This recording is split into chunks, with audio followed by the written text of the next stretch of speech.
시편 53편. 어리석은 자는 그의 마음에 이르기를 하나님이 없다 하도다. 그들은 부패하며 가증한 악을 행하느며 선을 행하는 자가 없도다. 하나님이 하늘에서 인생을 굽어 살피사 지각이 있는 자와 하나님을 찾는 자가 있는가 보려 하신즉 각기 물러가 함께 더러운 자가 되고 선을 행한 자가 없으니 한 사람도 없도다. 죄악을 행하는 자들은 무죄하냐. 그들이 떡 먹듯이 내 백성을 먹으면서 하나님을 부르지 아니하는도다. 그들이 두려움이 없는 곳에서 크게 두려워하였으니 너를 대항하여 진친 그들의 뼈를 하나님이 흩으심이라. 하나님이 그들을 버리셨으므로 내가 그들에게 수치를 당하게 하였도다. 시온에서 이스라엘을 구원하여 줄 자 누구인가. 하나님이 자기 백성의 포로된 것을 돌이키실 때에 야곱이 즐거워하며 이스라엘 기뻐하리로다. 하늘에 계신 우리 아버지여, 이름이 거룩히 여김을 받으시오며 나라가 임하옵시며 뜻이 하늘에서 이룬 것 같이 땅에서도 이루어지이다. 오늘날 우리에게 일용할 양식을 주옵시고 우리가 우리에게 죄 지은 자를 사하여 준 것 같이 우리 죄를 사하여 주옵시고 우리를 시험에 들게 하지 마옵시고 다만 악에서 구하옵소서. 대개 나라와 권세와 영광이 아버지께 영원히 있사옵나이다. 아멘.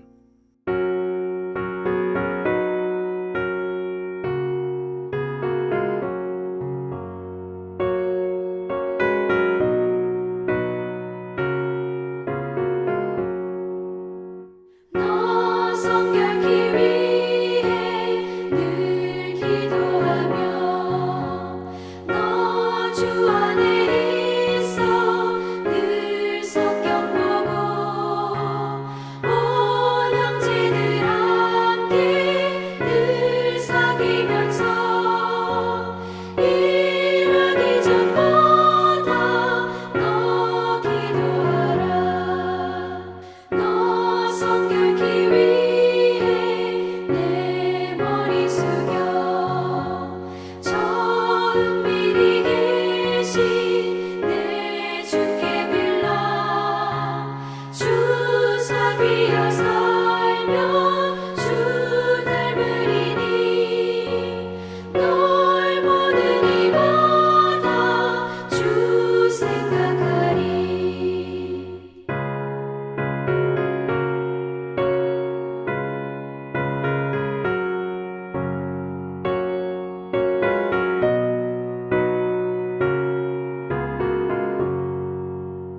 너 성결케 위해 주 따라가고 일 다급하여도 다 멈지 말고 참 즐거울 때나 또 슬플 때나 너 주님만 믿고 늘 따라가라.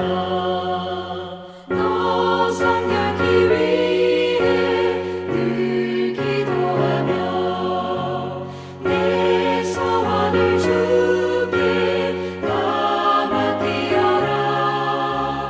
너 성령을 받아 주 섬겨 살면 저 천국에 가서 더 잘 섬기리.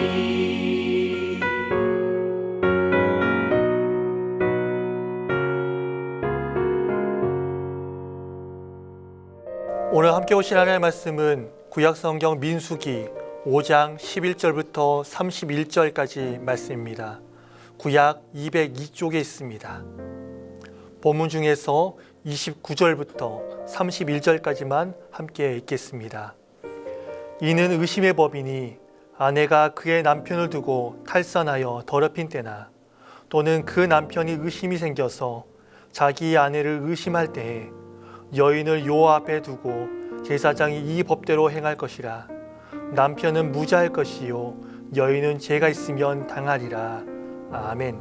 오늘도 하나님의 풍성한 은혜와 풍성한 그 축복이 여러분의 삶 가운데 그리고 여러분의 가정 가운데 풍성하게 임하시기를 간절히 축원합니다.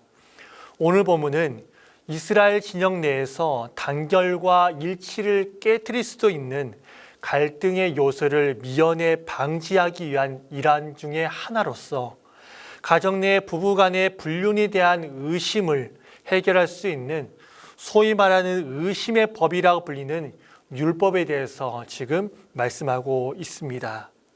사랑하는 여러분, 이 의심의 법이란 남편이 아내의 간음을 의심하는 경우에 아내의 그 간음 여부를 판단하는 그러한 판결법입니다. 이를 두고서 어떤 사람은 이 하나님이 남녀 불평등한 분이시다, 그리고 여자에게만 죄를 묻는 악법이다라고 이렇게 말을 하고, 또한 어떤 학자는 우리가 믿는 이 기독교가 남성 중심 사상을 반영하고 있고 또한 남성 중심의 종교다라고 이렇게 주장을 하는데, 이것은 이 당시의 역사적인 상황에 대해서 잘 모르고 그렇게 하는 이야기입니다. 사랑하는 여러분, 그 당시 그 고대 근동의 문화가 어떠했는지 아십니까? 고대 근동 사회에서 이 여성들은요, 매우 불평등한 대우를 받고 있었습니다. 남편이 아내의 간음을 의심하면 정확한 증거도 없이 그 남편에게 버림을 받습니다. 그리고 어디 가서 하소연할 수도 없습니다. 오히려 이 아내가 다른 사람들에게 그리고 사회에 나와서 하소연하게 되면 오히려 더 이상한 사람으로 취급을 받았습니다. 그리고 혹 그 남편이 아내를 버리지 않는다고 할지라도요, 그 의심을 말미암아 그 아내를 학대하고 핍박하고 구박하고 구타했습니다. 근데 이렇게 핍박하고 구타할지라도 이 아내가 어디에서도 그 자신의 그런 것들을, 그런 고통들을 하소연할 수가 없었습니다. 이러한 것이 일상이 되는 그런 사회, 그런 생활을 했다라는 것입니다.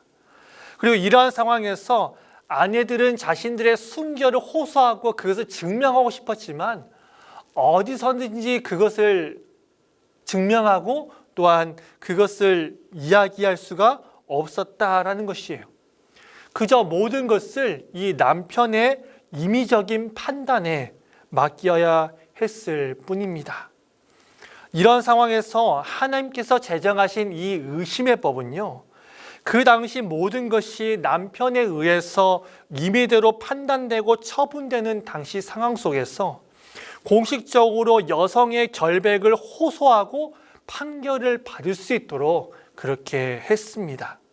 그렇기 때문에 이 법은요, 이 의심의 법은 남성을 위한 그런 법이 아니라, 그리고 남녀 불평등의 근거가 아니라, 남성 중심의 그런 사상이 아니라 반대로 여성에 대한 이 하나님의 풍성한 은혜요, 그리고 여성에 대한 하나님의 이 풍성한 사랑을 담고 있는 법이다라고 할 수가 있는 것입니다. 하나님께서 이 의심의 법을 만드신 목적은요, 부정한 아내, 그리고 부정을 저지른 아내를 처벌하는 데 목적이 있었습니다. 그런데요, 사실 하나님께서 이 의심의 법을 만드신 이유는 뭐냐면, 이 순결을 의심받는 이 아내의 무고함을 해소시킴을 말미암아 가정의 화합과 가정의 그런 하나됨을 도모하기 위해서 그 법을 만든 것입니다. 사랑 여러분, 부부간에 서로 의심이 있으면 어떻습니까? 의심이 있는 부부와 그 가정은요, 화목할 수가 없어요. 의심이 있고 또한 그 가정 가운데 어떠한 불화가 있으면 화목할 수가 없어요. 하나 될 수가 없다는 것입니다. 평안할 수가 없어요. 그렇기 때문에 이 의심은요, 가정의 화목을 깨트리고 그 관계와 존재 자체를 아주 어떤 보면 위태롭게 그렇게 만듭니다. 근데 이러한 의심이요, 부부와 가정에만 국한되는 것일까요? 어느 집단에도 이런 것들이 있을 수가 있다는 거예요. 어느 집단에 속한 자들이 서로 의심을 하면 어떻게 됐을까요? 그 집단과 그 공동체가 하나 될 수가 없어요. 어떠한 공동체와 그러면 그 공동체에 속한 그런 집단의 그런 구성원들이 서로 의심을 하면 하나 될 수가 없고 화목할 수가 없다는 것입니다. 이것은 교회도 마찬가지예요.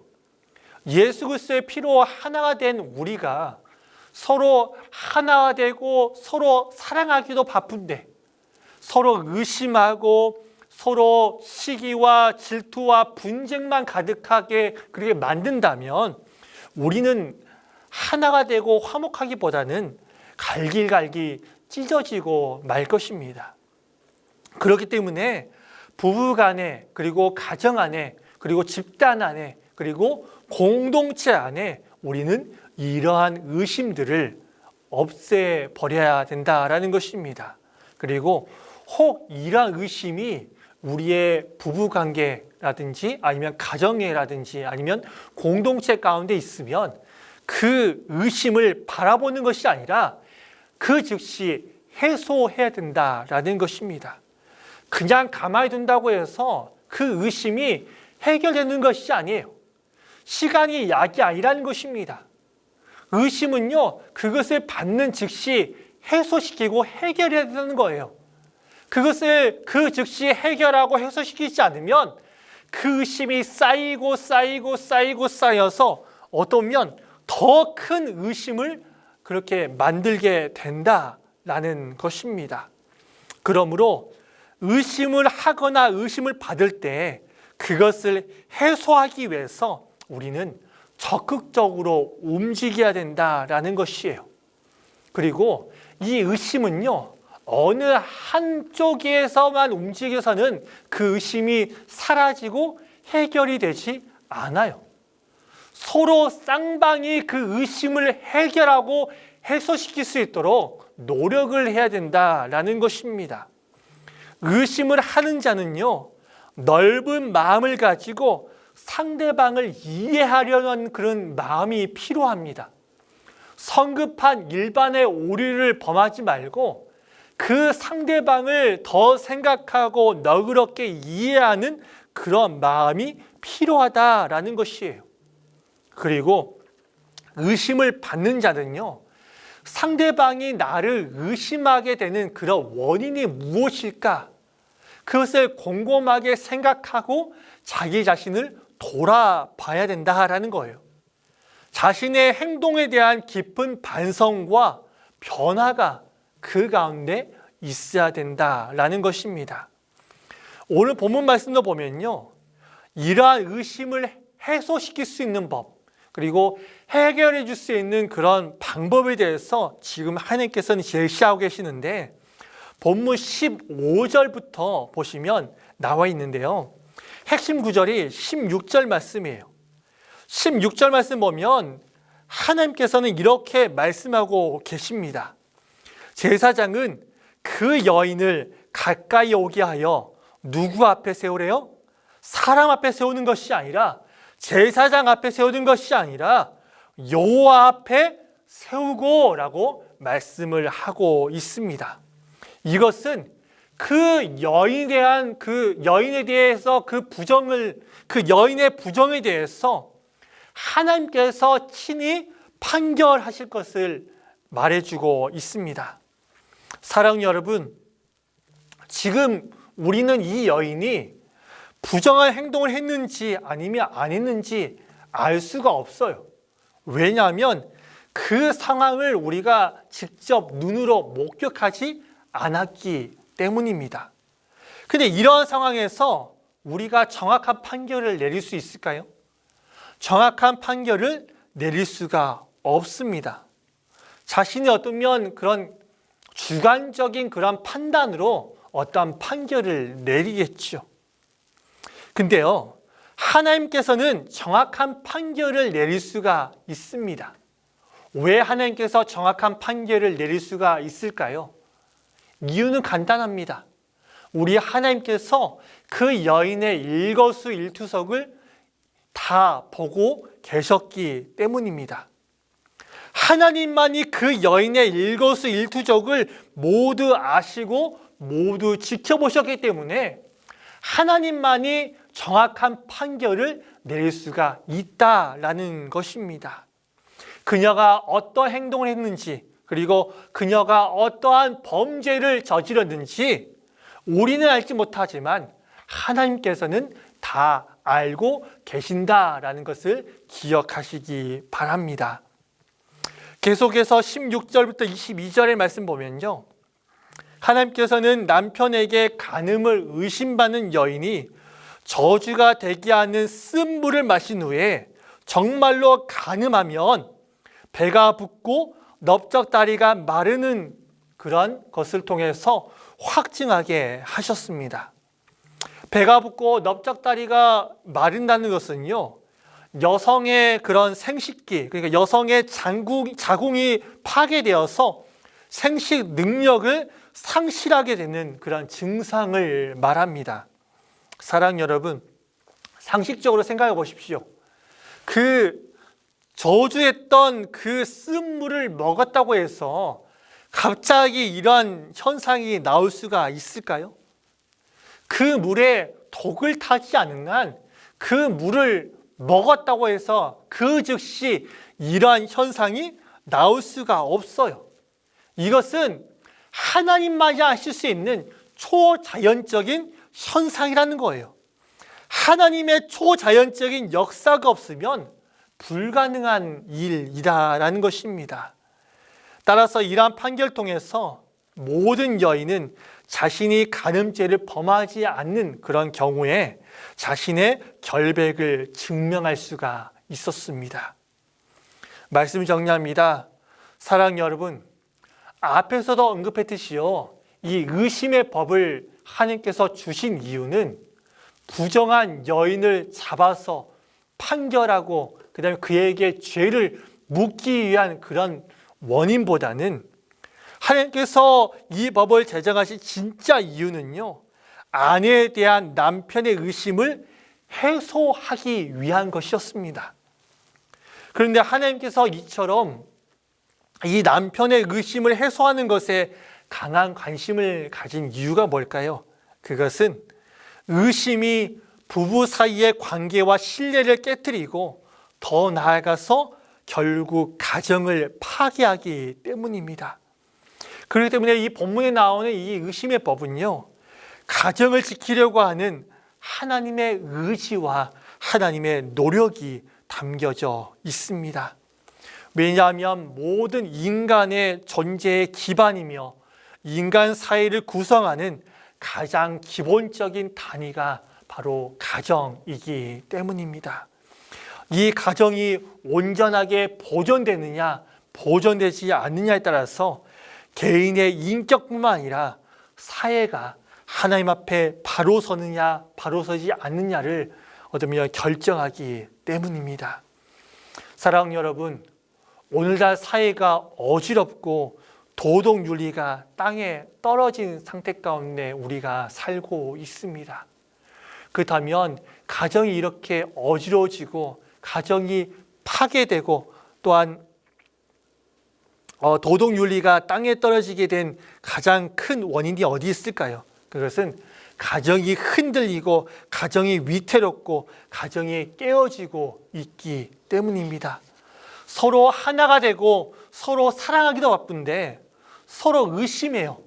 부부 사이 가운데 서로 의심하고 부모와 자녀 사이 가운데 서로 의심해요. 상처를 주고요, 비난하고요, 폭행하고요, 화를 자주자주 내고 있습니다. 그리고 그로 인해서 이혼율이요, 얼마나 많이 나오는지 모릅니다. 우리나라의 이혼율이 1000명당 2.1명이라고 합니다. 이 퍼센테이지는요, OECD 회원국 중에 9위고요, 아시아에서는 1위라고 합니다. 우리나라의 인구수와 결혼율을 비교했을 때 결코 무시할 수 있는 그런 퍼센티지가 아니라는 거예요. 이렇게 사랑하고 화목하지 못한 가정에서 자란 아이들은요, 도덕적으로 방탕한 삶을 살게 되고 비행 청소년이 되는 거예요. 그리고 심각한 사회적 범죄를 저지르게 된다라는 것입니다. 사회가 어지럽고 또한 이 나라가 그리고 전 세계가 이렇게 힘든 이유는 뭐냐면 범죄율이 날이 갈수록 줄어들지 않고 오히려 더 늘어나고 있는 이유는 뭐냐면요. 가정이 깨어지고 있기 때문이에요. 가정이 무너지고 있기 때문이다라는 것입니다. 그러므로 이 어지럽고 타락한 사회를 바로 세우기 위해서는 가정을 바로 세워야 됩니다. 부모가 서로 의심과 다툼과 시기와 질투보다는 서로 사랑과 존중, 격려가 있어야 됩니다. 그리고 자녀들도 화를 내고 꾸짖고 그런 것이 아니라 자녀들도 주의 교훈과 훈계로 잘 가르쳐야 된다는 것입니다. 그렇게 할 때 자녀들이 올바른 신앙의 인격을 가지고 성장할 수 있으며 사회가 바로 설 수 있습니다. 사랑 여러분, 우리는 언제부터인가 가정을 소홀히 하고 있습니다. 가정의 중요성을 잃어버린 채 살고 있습니다. 나만을 위해서 살고 있어요. 이 포스트 모더니즘의 그 영향 때문에 나 그리고 개인주의, 이기주의 가운데 살고 있다라는 것이에요. 내가 하는 일이 바쁘다고 피곤하고 지친다고 하는 그런 핑계로요. 가정을 소홀히 하는 자들이 얼마나 많은지 모릅니다. 요즘 사회는 가정 중심의 그런 사회보다는요, 일 중심의 사회인 것 같아요. 일 중독의 그런 사회인 것 같습니다. 이럴 때 믿는 우리가 먼저 하나님이 주신 가정의 중요성을 바로 인식하고 가정을 지키기 위해서 우리가 최선을 다해야 할 것입니다. 우리가 먼저 바로 서지 못하는데, 우리의 가정이 먼저 바로 서지 못하는데 어떻게 우리 사회가 바로 설 수 있겠습니까? 우리가 먼저 가정을 세우기 위해서 기도하고 노력해야 할 것입니다. 그렇게 할 때 이 사회는 소망이 있을 것입니다. 정말로 가정의 중요성, 하나님께서 주시는 이 가정의 중요성을 분명히 깨달아서 정말로 서로 깨어지고 서로 의심하는 그런 공동체가 아니라 서로 사랑으로 하나 되고 서로 존중으로 하나 되고 서로 격려로 하나 되고 서로 주님 안에서 하나 되는 복되고 아름다운 가정 이루시기를 주임으로 간절히 축원합니다. 기도하겠습니다. 하나님 아버지, 우리는 언제부터인가 가정을 소홀히 하고 있습니다. 가정의 중요성을 잃어버린 채 나만을 위해서 살고 있습니다. 아버지 하나님, 이러할 때에 믿는 우리가 먼저 하나님께서 주신 가정의 중요성을 바로 인식하고 가정을 지키기 위해서 최선을 다하게 하여 주시옵소서. 서로 의심과 다툼과 시기와 질투보다는 사랑과 존중과 격려로 서로를 대하게 하여 주시옵소서. 우리가 먼저 가정을 세우기 위해서 기도하고 노력하게 하여 주시옵소서. 그리고 우리를 통하여서 이 사회가 바로 서게 하여 주시고 이 사회가 하나님 앞에 온전하게 세워져 갈 수 있도록 도와주시고 인도하여 주시옵소서. 감사드리며 예수님의 이름으로 기도드립니다. 아멘.